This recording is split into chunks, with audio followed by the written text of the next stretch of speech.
In a quiet suburban neighborhood, where perfectly manicured lawns and white picket fences define the streets, one family is about to face a battle like no other. Susan, a Navy nurse, and her son Jake, a seasoned Navy vet, find themselves at odds with an overbearing HOA and its power-hungry enforcer, Marge. What starts as a simple dispute over a misplaced trash can quickly escalates into a confrontation that exposes a hidden corruption, forcing this family to take a stand. In this story of resilience, justice, and community, witness how a mother and son fight back against a system that thought it could control them. It was a quiet morning in the sleepy Florida suburb of Willow Ridge. The sun shone through the palm trees, casting long shadows on the perfectly manicured lawns. Susan Harris, a 52-year-old Navy nurse, sipped her coffee in the kitchen of her modest home. Her son, Jake, a 24-year-old Navy vet, was outside adjusting the trash can that had been knocked slightly out of alignment with the curb. A simple task, but in Willow Ridge, even the smallest oversight could become a battleground. Susan had always known her neighborhood wasn't perfect. The HOA Homeowners Association had strict rules, but they mostly left residents alone. That was until Karen, the HOA president, began tightening the grip on the community, using every minor infraction as an excuse to hand out fines. It was a quiet, insidious control. And then there was Marge, Karen's enforcer. Marge had a reputation for being tough, no nonsense, and for carrying a taser in case someone questioned her authority. Jake was well aware of the HOA's creeping influence. He had served 2 tours in the Navy and had been trained to stay calm under pressure. But he wasn't expecting a confrontation on that morning as he moved the trash can back in place. Marge appeared out of nowhere, marching down the street with the determination of a pit bull. "That's a violation," she declared, her voice thick with authority.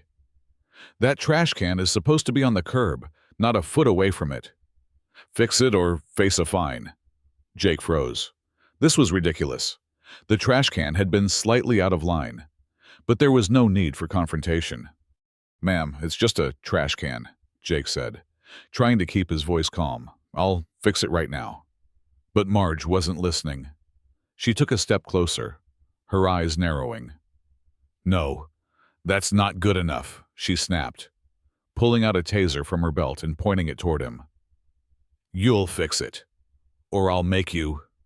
Jake's heart raced, but he stood his ground. He wasn't just a Navy vet.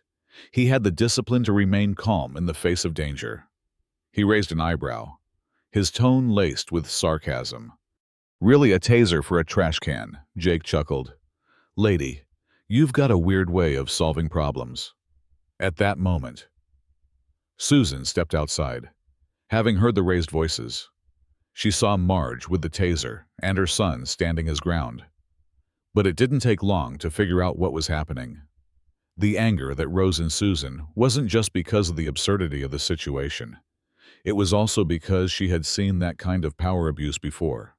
Susan was no stranger to handling high-pressure situations. As a Navy nurse, she'd treated countless soldiers in combat zones, staying calm under fire. But this was different.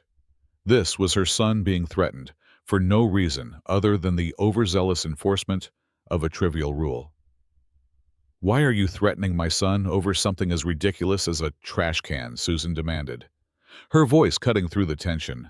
Marge sneered. "This is an HOA matter, not for you to interfere in." Susan stepped forward, matching Marge's glare.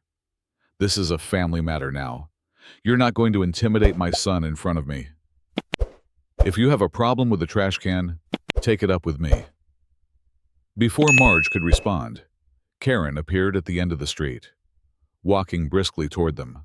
She was the president of the HOA, and Susan immediately recognized the smug look on her face.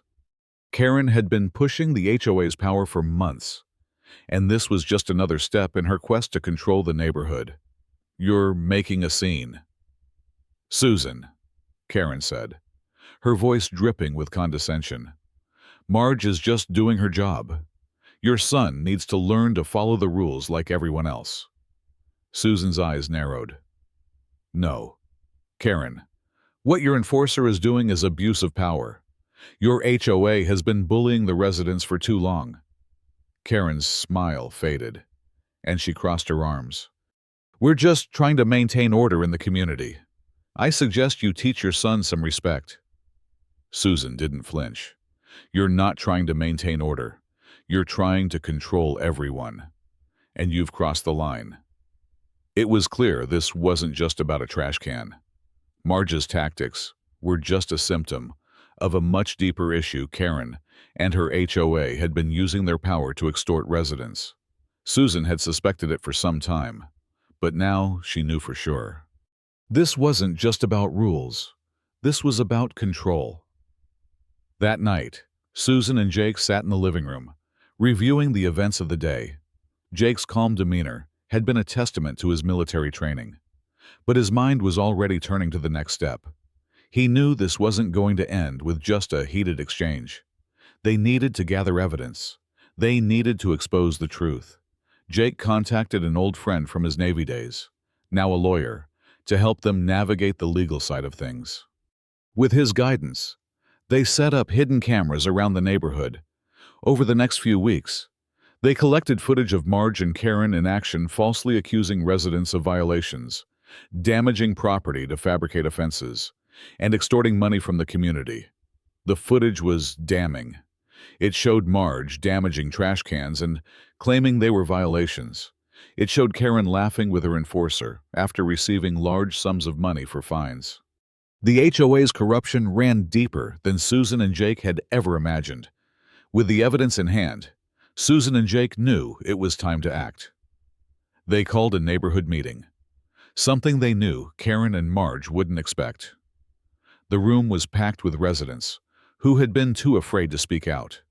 They had all been victims of Karen's and Marge's tactics, but no one had the courage to confront them.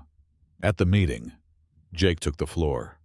He knew the stakes were high, but his calm presence steadied him. He played the footage on the projector, revealing Marge and Karen's corrupt practices for all to see. The room went silent as the residents processed what they had just witnessed. One by one, they turned toward Karen and Marge, their expressions a mixture of shock and anger. Karen's face turned white. She tried to speak, but the words caught in her throat. Marge, on the other hand, stood up, attempting to defend herself, but her voice wavered. "This is all a lie. You can't believe these videos." But it was too late. The evidence spoke for itself. The police, already informed of the situation, arrived at the meeting just in time.